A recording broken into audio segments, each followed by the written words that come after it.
Before we begin, a word of warning. We talk about topics which some people may feel offended by. We're talking about racial topics. We're talking about sexual topics. We use some very dirty language. Listener discretion is advised. An anthology about the bad, the short-lived, and the forgotten shows and events in television history. This is It Was a Thing on TV. Before I change my mind! I give you Super Train.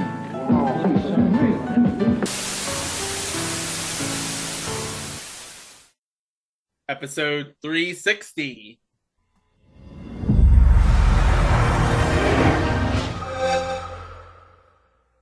Smooth. Submission number 007. Australia's Naughtiest home videos. You know, in retrospect, we should have preserved 007 to the 1954 Casino Royale movie. In retrospect, yes. Or what you could have done is you could have said all this like Roger Moore or Sean Connery. Australia's Naughtiest home videos aired as a one-off on September 3rd, 1992 on the 9 Network Australia. And that happens to be less episodes than both Uncle Croc's Block and the Hudson Brothers Razzle Dazzle show. Well, guys, for the first time ever, I'm introducing something on the It Was a Thing on TV podcast. Now, I have painstakingly kept track in chronological order of every entry we've covered, guys. So here's a fun stat for you. This is the 5th show we've covered on this podcast that started in September of 1992. Now, the other 4 shows we've covered that started in September of 1992, Wild West Cowboys of Blue Mesa, which we covered back in episode 189, Golden Palace, which we covered in episode 143, Camp Wilder, which we did back in episode 315, and the 4th and final one back in episode 203, Knights and Warriors.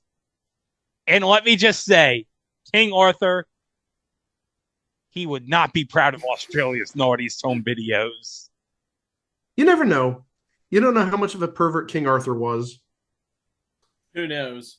Who knows? Maybe that explains why his wife in the movie First Night with, coincidentally, Sean Connery cheated on him with Richard Gere in the movie First Night. Never thought you'd get a reference to First Night on this podcast. Warning. This is an adults-only program. Not, I repeat, not Australia's funniest home video show. Certain scenes and language may offend some wussy girls' blouse and Nancy boy viewers. Australia's Naughtiest home videos is a one-off presentation. So off, it'll only be on once. Oh, so sophisticated.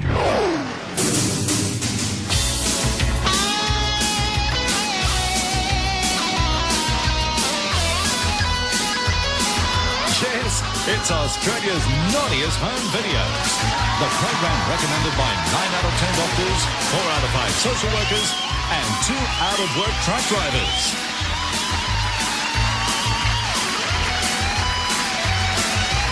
And here's the naughtiest host of them all, Doug Mulray.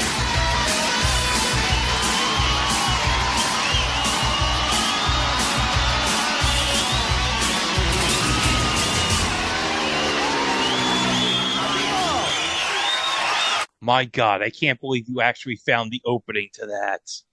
I found the entire-ish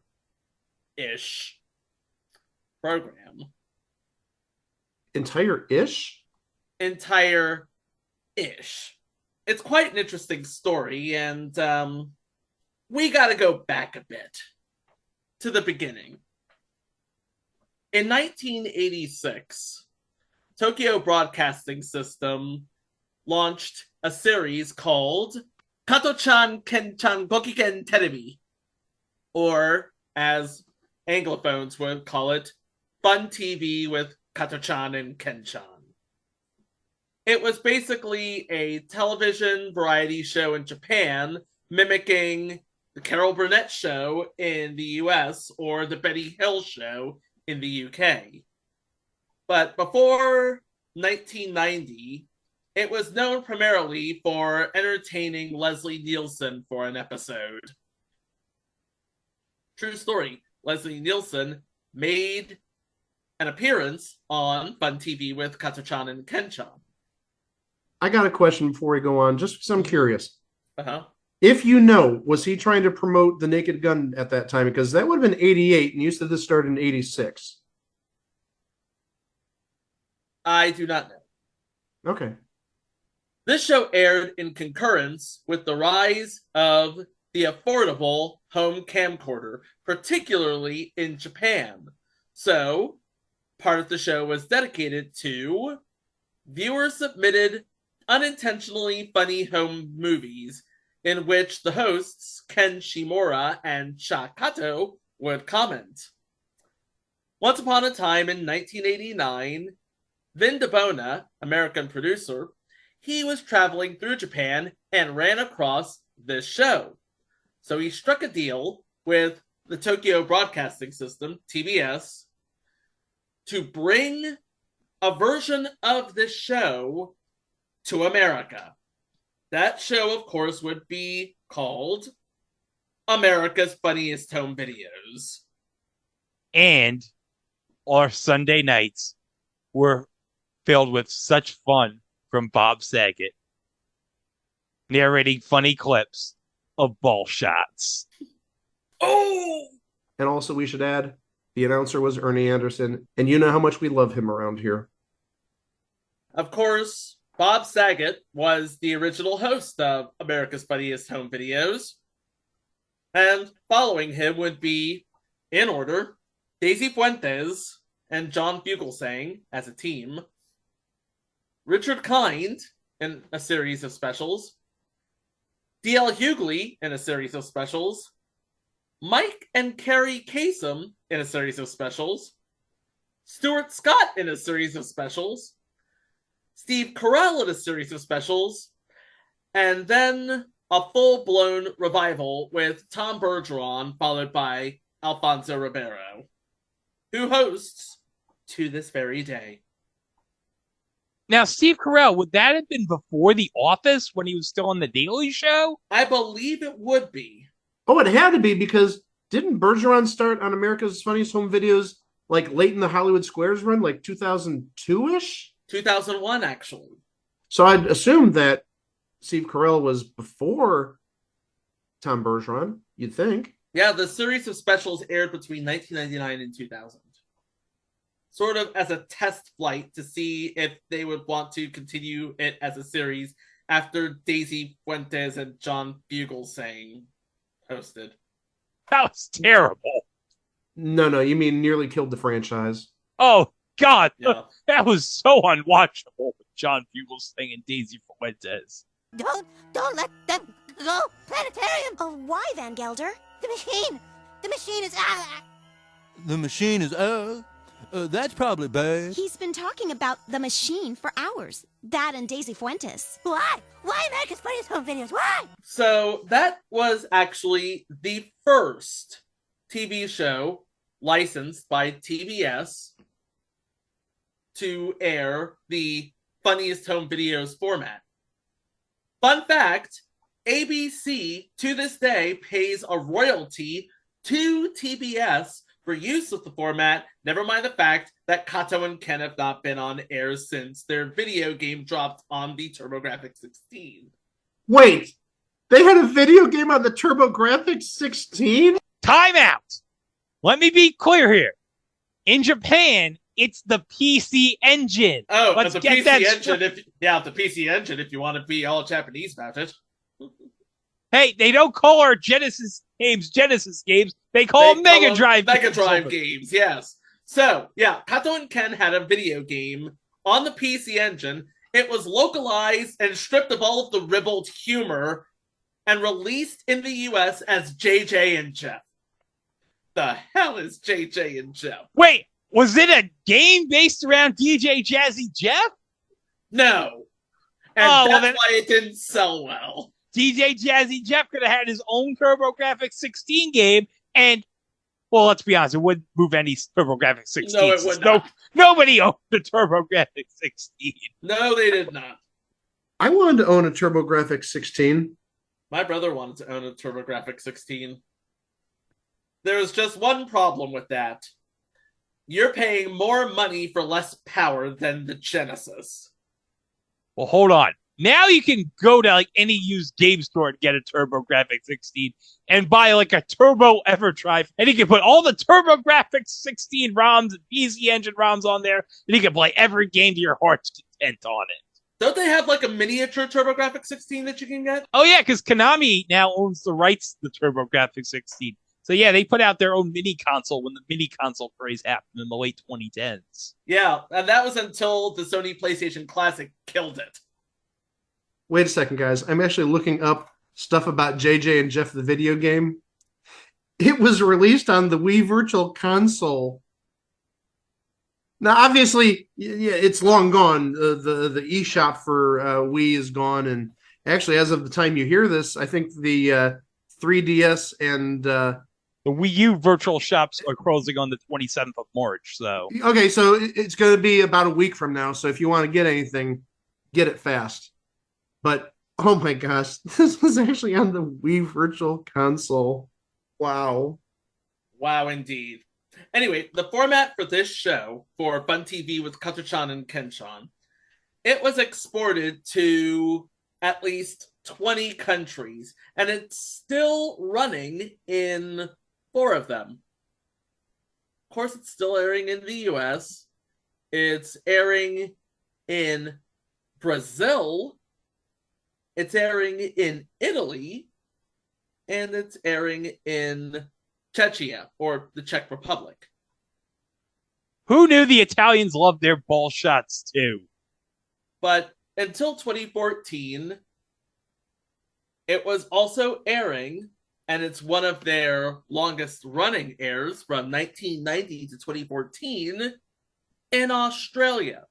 It was one of the gems on the 9 Network schedule. In fact, who here remembers Graham Kennedy? Yeah, I remember him. He was the original host of Australia's Funniest Home Video Show.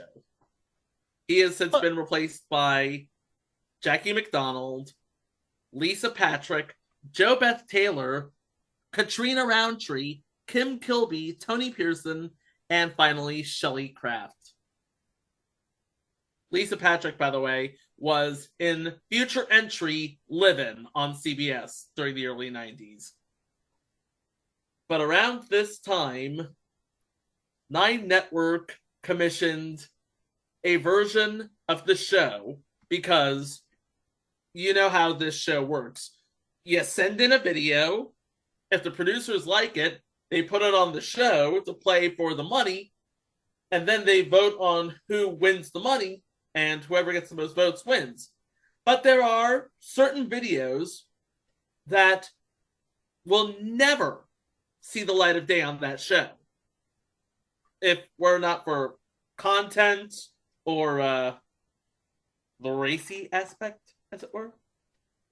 So 9 Network took all of the videos that were not soon to air in the original show, which at this point would be like 2 years worth. They took the best and the funniest of them, and they ordered a one-off special called Australia's Naughtiest Home Videos. And they got DJ Doug Mulray to host. At this point, Doug Mulray would be the DJ on 3JJ, which would be the Australian Broadcasting Corporation's alternative rock station. Doug Mulray, radio and TV host, big head of hair on him. He was tapped to host this show.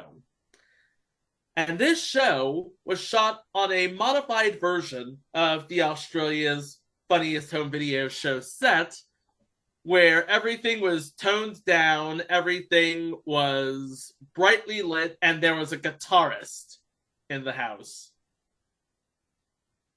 And from the first 5 minutes of this show, you knew that it was going to be absolutely terrible.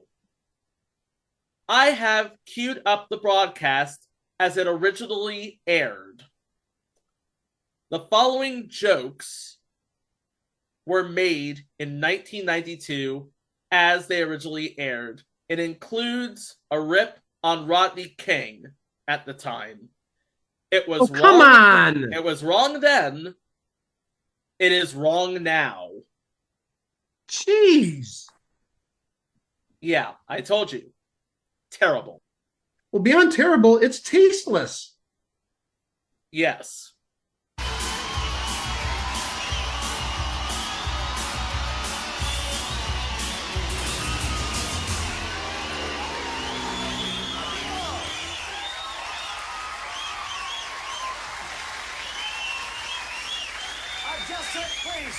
Please, may you be prosperous and grow to an enormous size. I've just heard this is a record audience for Channel 9. About 160 more than the room is supposed to hold. If there's a fire, you're all going to die. Thank you, and welcome to the most sensational collection of home videos since Rodney King nicked out one night for a pizza recently. Jeez. This is a special presentation from the people who bring you Australia's funniest home videos. As you've just heard, we've fattened up the theme a little. They've got a nice new set, sort of. And, of course, I'm not Lisa Patrick.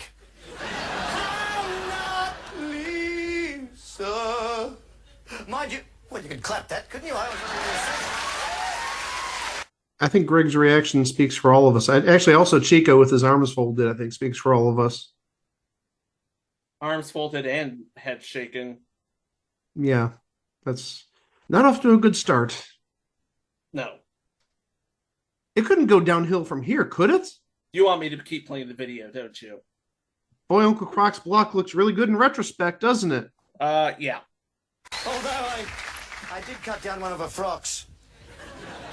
And I also stole one of her bath towels to make soup out of. Now, be nice. Now, when Channel 9 asked me... Time out. I just want to say one thing. Is it just me, or does facially the host of this show looks like a cross? If they mated, if, like, say, Greg the Hammer Valentine mated with Mama Fratelli. Oh, God! Oh, God! No, he looks like somebody, but I can't put my finger on it. I think he's an athlete. Oh, he looks like Trevor Lawrence a little bit, like a puffy Trevor Lawrence. That's the perfect comparison. If Trevor Lawrence and Mama Fratelli had a baby, it'd be that guy. Yes, if Trevor Lawrence and Mama Fratelli mated, it would look like Doug Mulray in 1992. And also Greg the Hammer Valentine. And also Greg the Hammer Valentine is in there somewhere as well. But as bad as the intro was, and my God, it was terrible, the content was infinitely worse. Touch on the rocks? Oh, I see a bad moon rising. Oh, that's so jumpy you could carve it.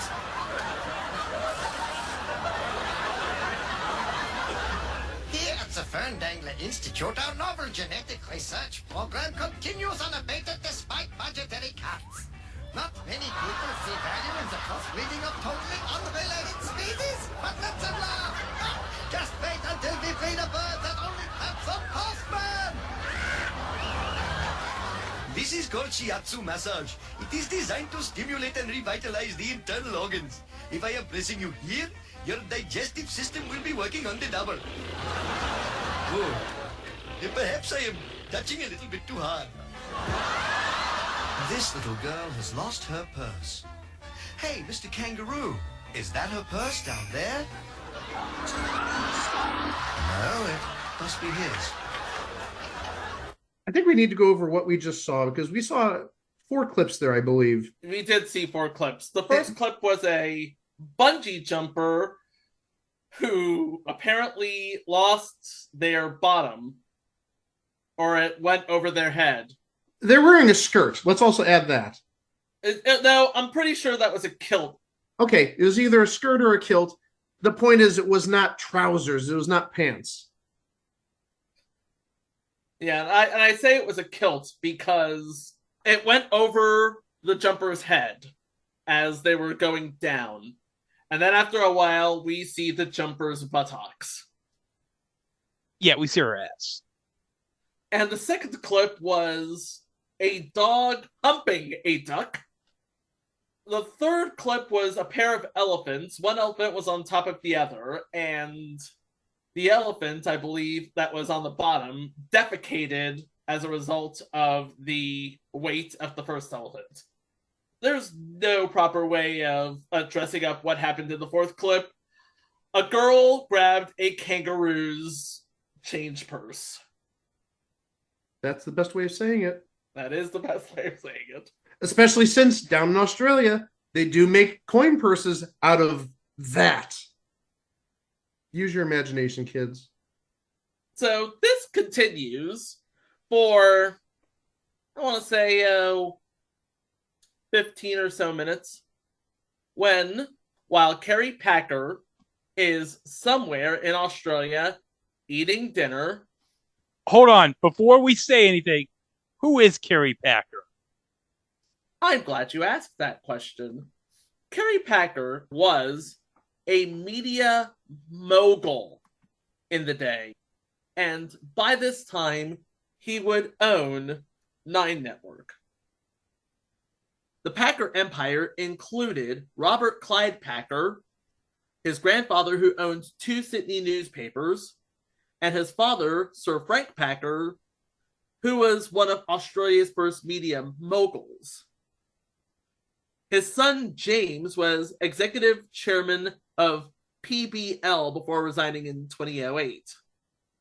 So we're talking about somebody maybe akin to Ted Turner, possibly? Maybe even bigger than that? Maybe even bigger, yes. He's known for ownership of Channel 9 and other media and journalism interests. And also, he was the owner of World Series Cricket.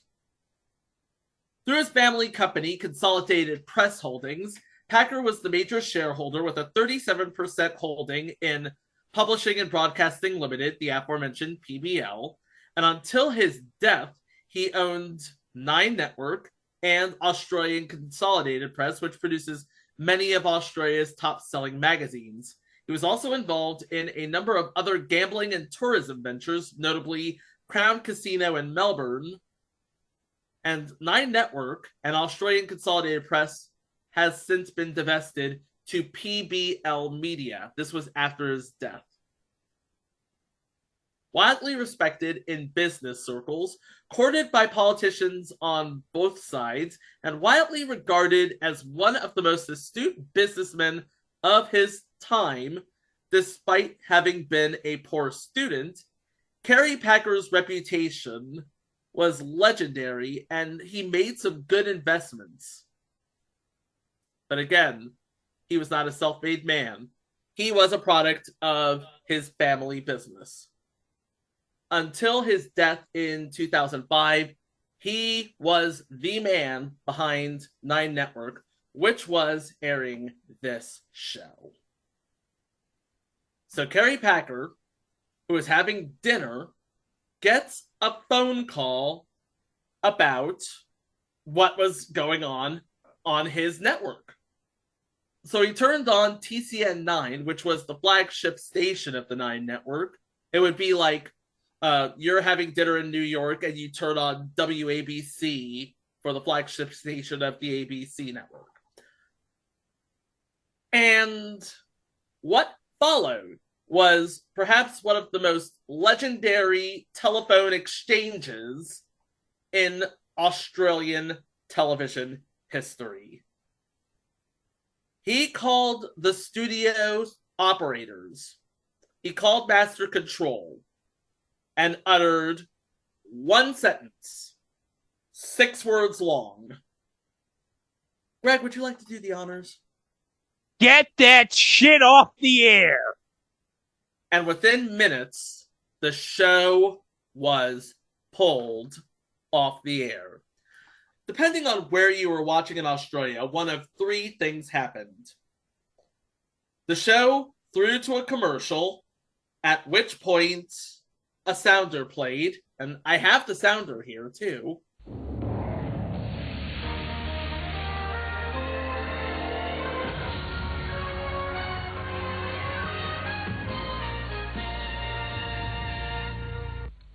We apologize for this interruption.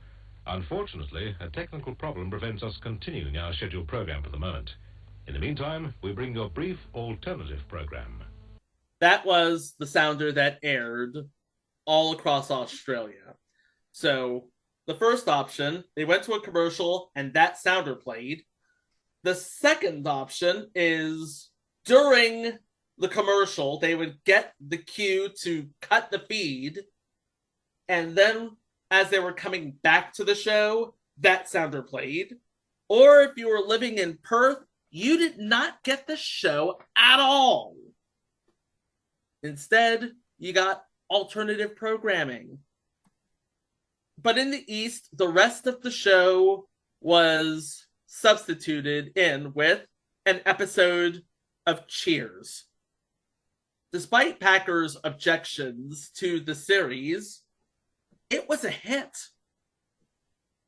It had a record studio audience, and after the announcement, Nine reported thousands of phone calls from irate viewers, 65% of them upset with the cancellation. In contrast to 60 callers who called in during the show's broadcast complaining about the show. They were just wondering why the show was cut in the middle and switched over to Cheers.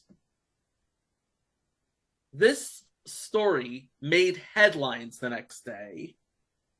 And the day after, Packer showed up at the headquarters, held meetings in which he loudly berated managers and censors, referring to the program as, and now I'm quoting, disgusting and offensive shit.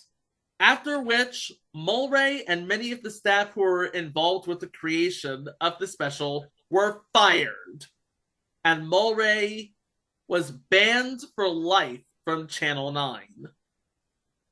Chris Noble, who was the head of the drama and entertainment division of Channel 9, hid the original tape in the archives of the network's Willoughby studio, never to be released. The next day on his radio show, Mulray said, "I am the first man in Australian history to be pulled off by Kerry Packer." I don't think we've gotten too deep into the videos. We talked about the first 4 videos in the show. I think we need to paint a broader picture so you can see why there was outrage either positively or negatively of this show. So obviously we have the joke about Rodney King that went over like a lead balloon. A lot of the videos had shots of animal genitalia, humans or animals doing some sort of intercourse. There were videos of people who accidentally or humorously disrobed, stripped essentially. There was a man lifting a barbell with his penis. I'm not even going to ask. A man getting his head squeezed between an erotic dancer's large breasts. And I think that was going to be the 5th video if we went on, because I saw there was some female that looked very big, if you know what I mean. And there was a guy sitting in a chair. So I'm going to guess that was video 5, which we stopped at. There's an elderly woman removing an envelope from a stripper's undergarments with her dentures. Oh, boy. 2 people running into water with flaming pieces of toilet paper hanging from their buttocks. And 2 people having sex in the middle of a park.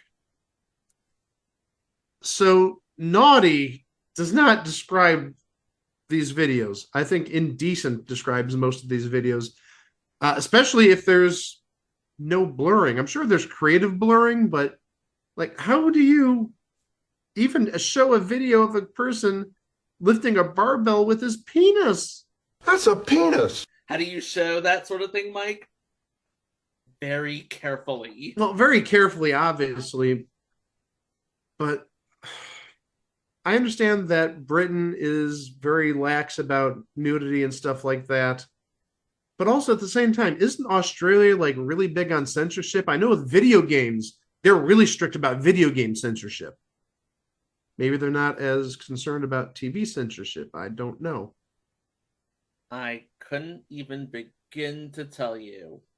But if you think that is the end of the story, Mike, you won't believe what happens after the break. Uh-oh. Uh-oh. Uh-oh.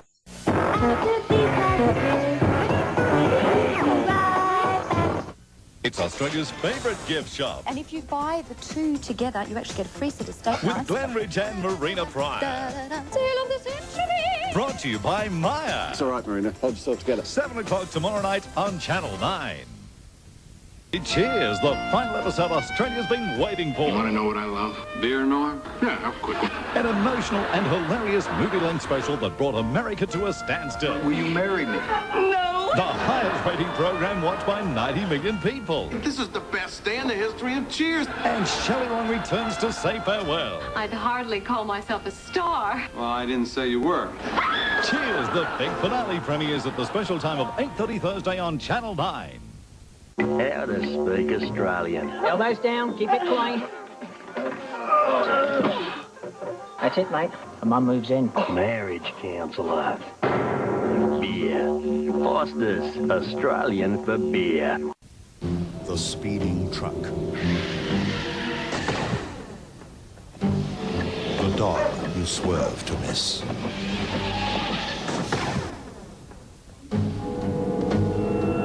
The drunk driver at 2 a.m. With airbag protection, Tarago is now safer. Oh, what a feeling, Toronto.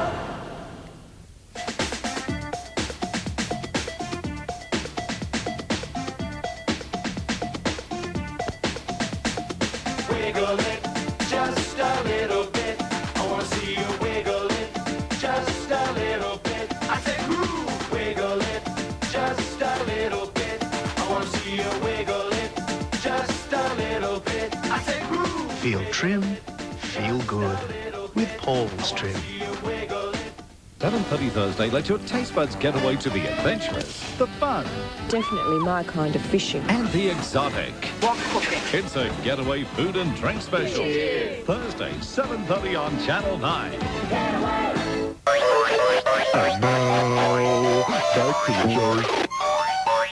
Welcome back. And I hope you spotted the fake Australian commercial, obviously. It was beer. Foster's Australian for beer. So, where we left He's off. laughing his ass off. Hold on a second. Your impersonation of the Foster's ad is just absolutely impeccable. It's on point. So yeah, where we last left off, Australia's Naughtiest Home Videos aired for like 15 minutes or so. Kerry Packer called the station, ordered it off the air, and basically fired everybody who had anything to do with this show. That was in 1992. Fast forward 16 years later, and the original tape of the show that was hidden by Noble in the archives. Remember, Kerry Packer was dead for 3 years now, but the original tape was found by the head of factual television of Nine Network at the time. And somebody at Nine Network said, you know what? We should air this!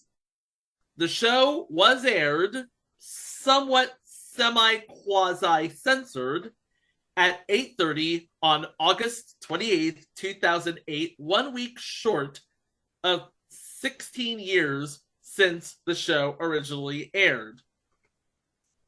Promoted as, and now I'm quoting, the show Carrie Packer didn't want you to see, it featured commentary from comedian and host of Family Feud at the time, if I'm not mistaken, Bert Newton.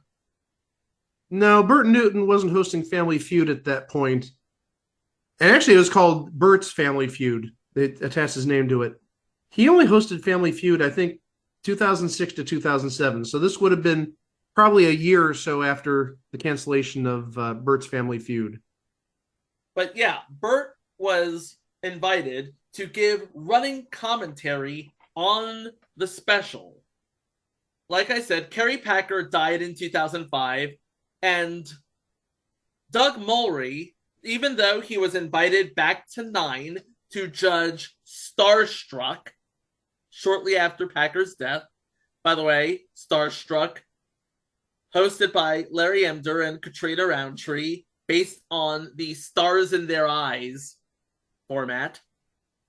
Humorously, the show was interrupted around 36 minutes in, the same time it was interrupted nationwide 16 years ago, cutting to the opening of Cheers.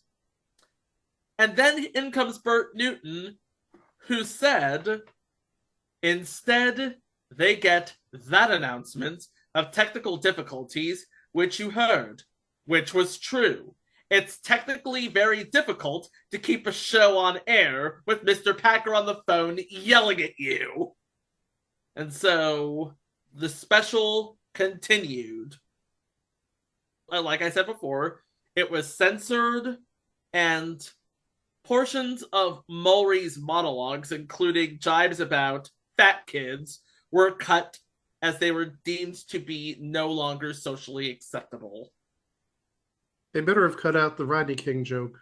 I would have cut that shit out. Well, I would have cut that immediately, but I mean, now it's 16 years after the fact, and obviously the world's a lot more PC in 2008 compared to 1992, but yikes. That's all I can say. Yikes. Yikes indeed. The show has not been seen or heard in its entirety outside of Australia, but bits and pieces do pop up on YouTube if you know where to look. Now, you'd think that this would be the end of the episode, but it's not. Because this is actually the story of submission number 007 Bravo, Videos After Dark. Videos After Dark aired on ABC on March 12th, 2019. Now, for analytics, this is the 6th show we've covered that originated in 2019. Now, the others that we've covered from 2019, the Alliance of American Football, Abby's, Personal Injury Court, Stumptown, and Man vs. Bear. What a wild card, huh? Man vs. Bear. That was indeed wild and indeed cardy. And I just love another Personal Injury Court reference. You know Big D would be proud. Big D probably would have made this show because, you know, there had to have been a video camera during his exploits. Sorry, hold on. A video camera of the sex swing breaking would have been hilarious.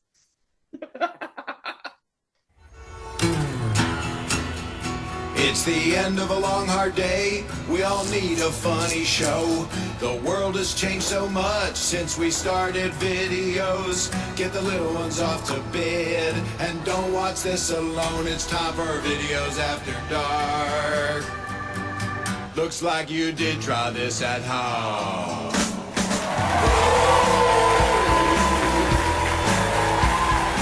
Hi, this is Videos After Dark.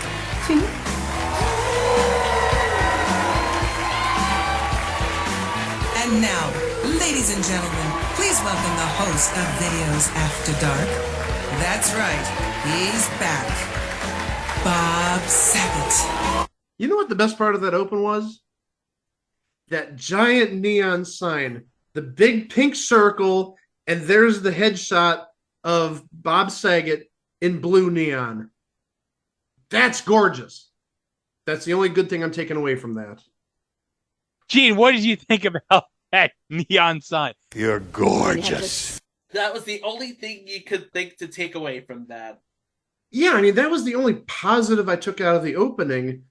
That beautiful neon circle with the headshot of Bob Saget in neon. That was cool. If the rest of the show is as good as that, maybe it might still be on. I don't know. But even that's a little up in the air because we know that Bob Saget's not with us any longer. But the show is actually a special first look episode of a series with more episodes that were planned to be broadcast later in the year. That was said on March 12th, 2019. And of course, as you heard in the intro, we had the first host of America's Funniest Home Videos, Bob Saget, returning to the stage and explaining that we have almost 30 years worth of material that was not suited for broadcast. So we took a second look at those videos and decided to put a few of them together for this special program. And I actually have a note here from Rob Mills, who is the Senior Vice President of Alternative at ABC. By the way, all you people who are watching Press Your Luck on ABC for the first time, you have that guy to thank. Thank you, Rob Mills. Thank you, Rob Mills. Thanks for the job. AFB has been a fixture in households across America for decades, and we are so happy that this show still resonates. Now the generation that grew up with the hilarious Bob Saget as the host of AFB is old enough to stay up past 10 p.m. to see him on Videos After Dark. Unfortunately, videos, ironically, of Videos After Dark, they don't exist in any capacity on the internet. That bit that you heard with the intro, that's all I could find. That's it. That's all that exists on this whole internet. Of a one-off special from 2019. Of a one-off special from 2019. That aired as recently as 4 years ago. 4 years ago on a major network in America. On a Big Four network in the U.S. That's all that exists right now. It ain't on Hulu. It ain't on Disney Plus. It ain't on Tubi, Greg. Yeah, and we all know Tubi will air any crap on it. I even tried the less than scrupulous Vimeo and Dailymotion. They're not there. Okay, hold on. I'm going to see if it's on a torrent site. It's got to be on something like the Pirate Bay. Does the Pirate Bay even still exist in 2023? Right? I think some of my students have actually used it in previous years. Yeah, it looks like it exists. All right, I'm taking a look. Oh, it does exist. Looks like it. ABC's website has a blurb about the show, but that's it. That's all it has. Oh, and for those curious, it is on the Pirate Bay. Not that we endorse that, mind you. Oh, no. I would never touch the Pirate Bay. That's not a good torrent site, in my opinion. But it's out there if you want to see it. Very illegally, I might add, but it's out there. ABC does describe this show as home videos with an edgier twist. The hits are a little harder, the language a bit saltier, the animals a little less cute, the kids a tad less adorable, and the embarrassing moments more revealing. Okay, out of all the shows that we have covered, Mike? Yeah? I got good news. The Hudson Brothers Razzle Dazzle Show is no longer the worst show we've ever covered on this podcast. Now, wait a second. I really thought Uncle Croc's Block was worse than the Hudson Brothers Razzle Dazzle Show. So even if Uncle Croc's Block was the worst show we ever covered, that title would have been held by Uncle Croc's Block for exactly 2 episodes. That's what you're trying to tell us. Yes. Jeez. Wow. Just wow. Although, This is CNN Breaking News. when I said that intro to Videos After Dark was the only known footage of the show that I found, not so. Because one of the people that was actually featured on that show recorded herself being recorded. Her name is April Brucker. She's juggling, and, well, guys... A woman named April and her towel. You're going to want a wheeling grandpa to see this one. Through the intensive research we do for this show, we were able to determine that while watching this video, young men we showed it to could remember every single thing about this clip, except they could not recall the color of the towel. Strong move. You can't fault her folding. April will be back with us next week wearing a washcloth. That was not juggling. Just saying. Now, I gotta admit, that was very impressive. Were you impressed with the quote-unquote juggling, or were you just enamored with her looks? Just say both. Yes? Yes, both. Thank you, exactly. But yeah, I mean, were it not for the fact that she recorded herself doing this, the intro would be the only known surviving, legally obtainable by normal means footage of this show. So, thanks? Maybe? Hey, we got to see a cute blonde twirling a pink bath towel. Yay. Oh, so you do remember the color of it, Mike. Are you saying you didn't? I did. But then again, I've got one of those photographic memories, so... You got a pornographic memory. Nice try. Oh! Zing! Ha ha! And I'm sure Greg's like, I didn't even see a towel. Oh, I saw more than a towel, right? The only thing I saw was a cute blonde and a towel. ABC S&P would not let us see anything else, I'm afraid. Yeah, there was pixelation. But there you go. Videos After Dark, which aired 27 years after Australia's Naughtiest Home Videos. One was aired to its conclusion. The other one was pulled midway through. But in the end, here in 2023, they are both things on TV. But you can listen to us get absolutely ribbled on our past 359 episodes over at itwasathingontv.com. Of course, all of our episodes are available wherever fine podcasts can be streamed. Remember, like, subscribe, rate, and review. 5 stars only, because positive vibes only. And don't forget, we are on all social media at It Was a Thing on TV, except for Facebook, because Carrie Packer called Mark Zuckerberg and said, "Get that shit off the air!" So we were left with It Was a Thing on TV podcast. Or alternatively, it was in Canada, it would be, Get that garbage out of here!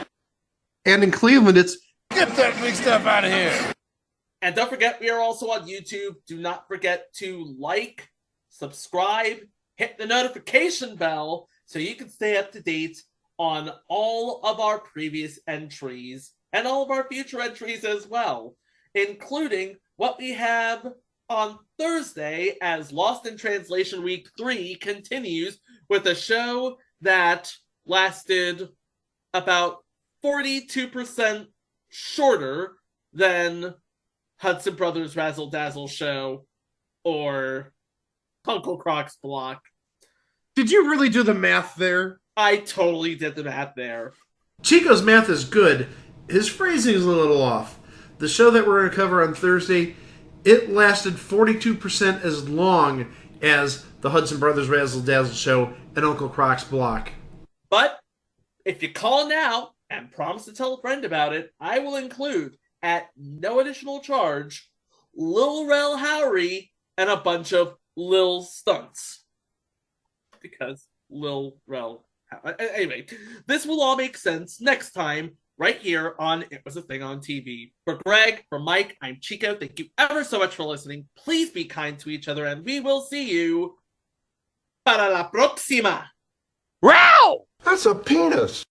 Here's something. Paul, you know, you get that show coming up in the fall. Watch this. Tell them what it is, Paul. Yeah, well, it's just a kind of a thing I'm excited about. But what is like that Bob Saget, America's Funniest Home Video Show? Well, it's sort of like, it's based on that idea. People that send in idea their videos? inspired us, but we do our own little turn on What's the turn? We do our own. Well, it's descriptions of America's Funniest. Oh, so it's Home not Videos. actually videos. Well, it's a similar to America's Funniest Home Videos, but we take it another step. They just describe the video. That's something like that. Okay, yeah. here, Do you take a have look it? at a clip.